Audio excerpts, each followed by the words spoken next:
Utilisation de l'application Visualisation des hydrants. Nous retrouvons sur la gauche deux boutons plus et moins nous permettant de zoomer ou de dézoomer afin de changer l'échelle. Nous retrouvons une icône représentant une maison nous permettant de repartir sur une vision de base. Nous retrouvons dans le bas inférieur l'échelle actuellement utilisée, ainsi que les coordonnées en degrés minutes secondes en fonction de la localisation de la souris. Nous pouvons également travailler via des géosignés. Dans les géosignés, nous allons retrouver l'ensemble des 32 communes de la zone afin de pouvoir zoomer sur la commune désirée. Il suffit simplement de cliquer sur le blason correspondant à la commune.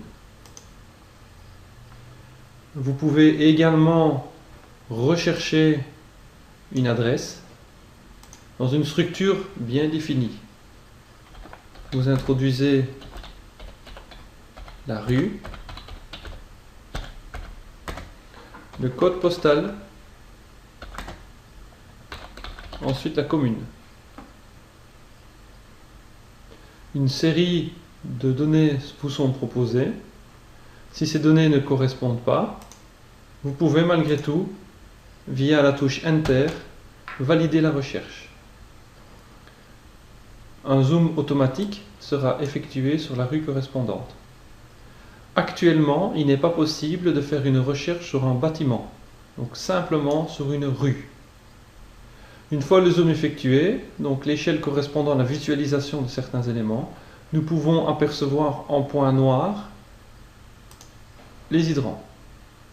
Alors, les hydrants sont visibles soit en point noir, soit en point vert.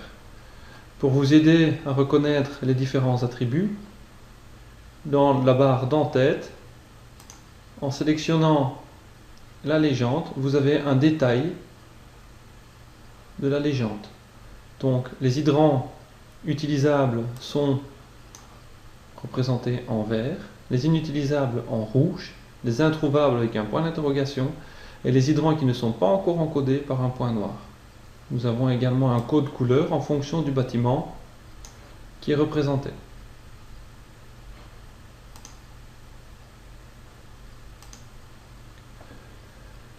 La petite flèche en haut à droite vous permet d'avoir une vue d'ensemble sur la zone.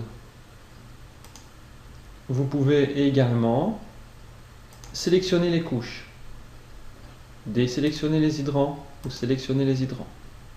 Dans le service PIC, donc qui est un projet informatisé informatique de cartographie continue, vous pouvez également venir sélectionner des données complémentaires. Vous pouvez également choisir un fond de carte approprié.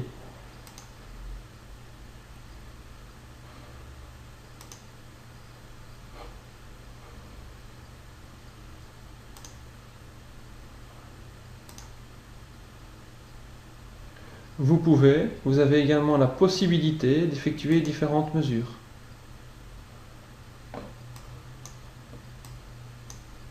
Ces mesures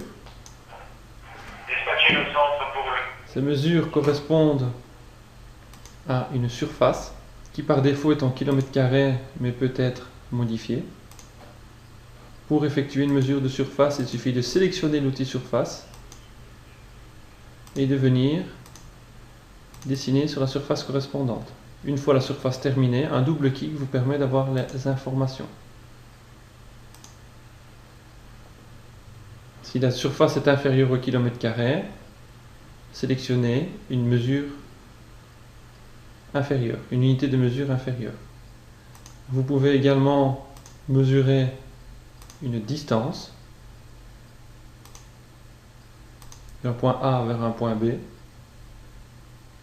un point C, et accumuler les distances à l'aide d'un clic. Vous pouvez également interroger là-bas sur une position. Voilà ici la position de l'hydrant.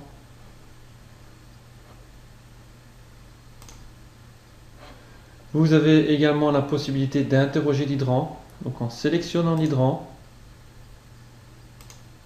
une table attributaire s'ouvre dans laquelle vous retrouverez le numéro d'hydrant, le numéro d'identification de l'hydrant, l'indice de fiabilité. Vous trouverez l'année de mise en service de l'hydrant, la rue, la commune, la localité, le poste qui est en charge de cet hydrant, le numéro de poste de l'hydrant, le type, bouche ou borne, la position devant le bâtiment, le secteur. Vous pouvez trouver également différentes informations concernant les distances, les débits, la pression, le statut et une remarque ainsi que le numéro de maison. Vous avez également la possibilité d'imprimer le plan.